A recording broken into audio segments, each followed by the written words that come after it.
It's October 3, and today in Philippine history, Juan Araneta, a revolutionary leader during the Negros Revolution, died in 1924 in Bago, Negros Occidental. On the death register, he was recorded as an agricultor. Juan Araneta was born in 1852 in Molo, Iloilo City, one of the most densely populated areas of the city. His parents were Romualdo Araneta and Aguida Vigil. During his lifetime, their family moved to Negros Occidental permanently. Juan's paternal grandparents were Jacinto Araneta and Josefa Cabunsol. Juan's great-grandparents were Benito Araneta and Manuela Vicenta. Juan's two times great-grandparents were Jose Guyol de Araneta and Maria Juana Santa Ana. His lolo Jose was born in 1698 in Guipuzcoa in Spain and traveled to the Philippines as an interpreter. He died in 1746 in Cotabato. He's the oldest ancestor I could find. Back to Juan. He got his commerce degree in Manila before returning to Molo, where, like his father, he was elected Capitan del Pueblo. He traveled to Spain in 1891 to look at new farming technologies. When he returned, his family lost all the land they inherited from their parents, so he had to start from scratch. Capitan Juan, or Tan Juan as he was called, started anew in Maao, a barrio in Bago, with his extended family. Unlike his neighbors, Juan grew a diverse set of crops: sugarcane, coffee, abaca, rice, bamboo, fruit trees, showing off his skill as a farmer.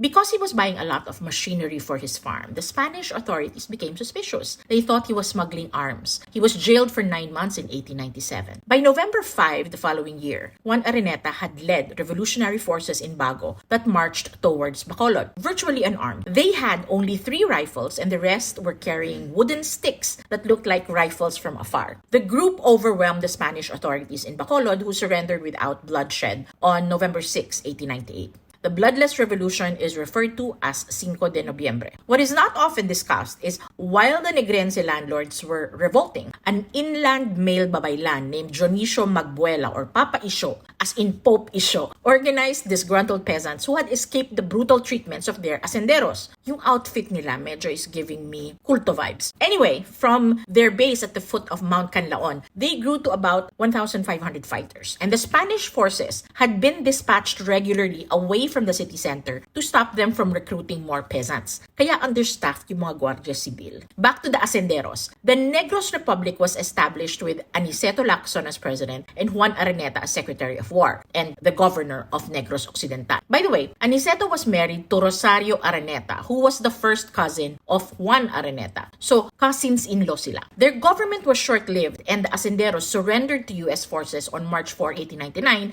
after hostilities with the Americans broke out the month before.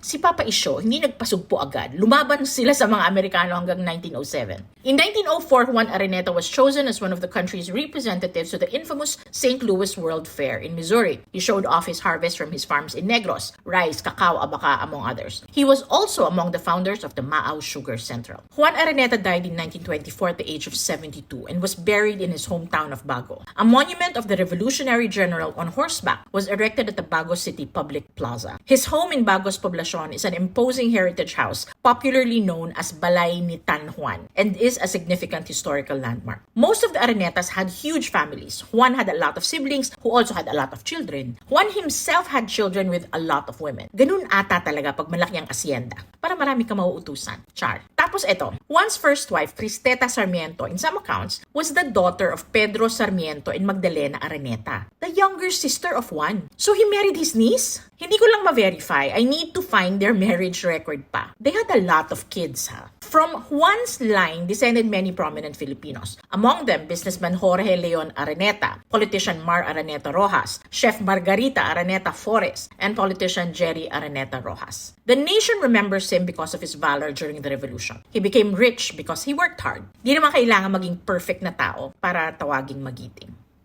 O, diba? Meow meow.